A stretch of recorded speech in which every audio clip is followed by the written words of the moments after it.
ये सुनिए साहब, मोहतरमा का बयान सुनिए, आपका भी टीचर साहब खून खोल जाएगा।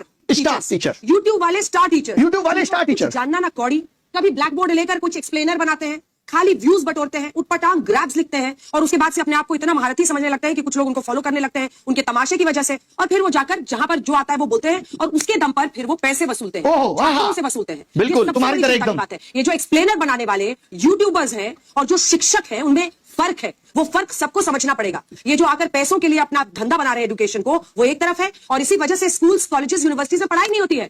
बच्चों से कह दिया जाता है कि भैया तुम कोचिंग सेंटर को ज्वाइन कर लो तभी तुम क्रैक कर पाओगे। ये कैसी व्यवस्था में हम जी रहे हैं? ये बहुत बड़ा सवाल है। आज बहुत बड़ा सवाल किया है मैडम ने कि जो यूट्यूब पे पढ़ा रहे हैं और जो शिक्षक हैं उनमें फर्क है। वही शिक्षक जिन्होंने ओएसएम में इतनी गड़बड़ियां की हैं, उन्हीं शिक्षक की बात हो रही है। यूट्यूब का टीचर हम जैसे तमाम लोग जिन्होंने लोगों को पढ़ा करके सरकार के अंदर भेजा। सोचिए, वो मैडम कह रही है कि फर्क होता है। फर्क मैडम रियल मीडिया और आपके जैसी चाटुकारी मीडिया में भी होता है। पता है आपको, यह समझना पड़ेगा।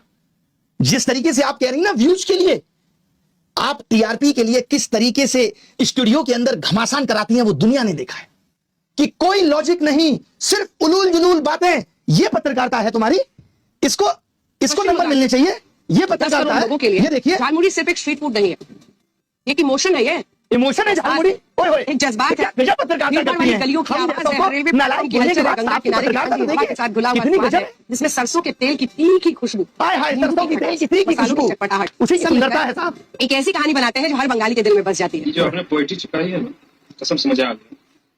सोचिए कैसे कैसे मीम बन रहे हैं तुम लोगों पे। जहां जाते हो वहां लोग मोदी मीडिया, गोदी मीडिया चिल्ला के संबोधित करते हैं। सड़क पे निकलने की औकात नहीं बची है। मालूम है, इस देश के एंकर्स की सड़क पे उतरने की औकात नहीं बची है। अब इनका जीवन स्टूडियो तक सीमित है। लोग गिरेबान पकड़ के पूछ लेंगे कि क्या कर रहे हो।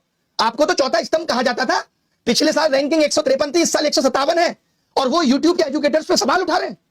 तुमने क्या किया भाई? कभी प्रधानमंत्री से तुम सवाल पूछ पाए?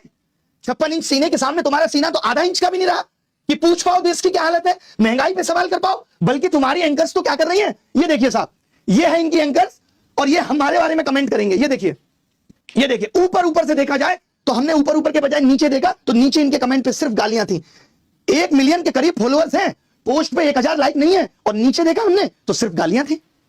क्या वफादारी की है तुमने देश के साथ? नहीं। क्या कहना चाहते हैं आप सब लोग कमेंट में जरूर बताएं।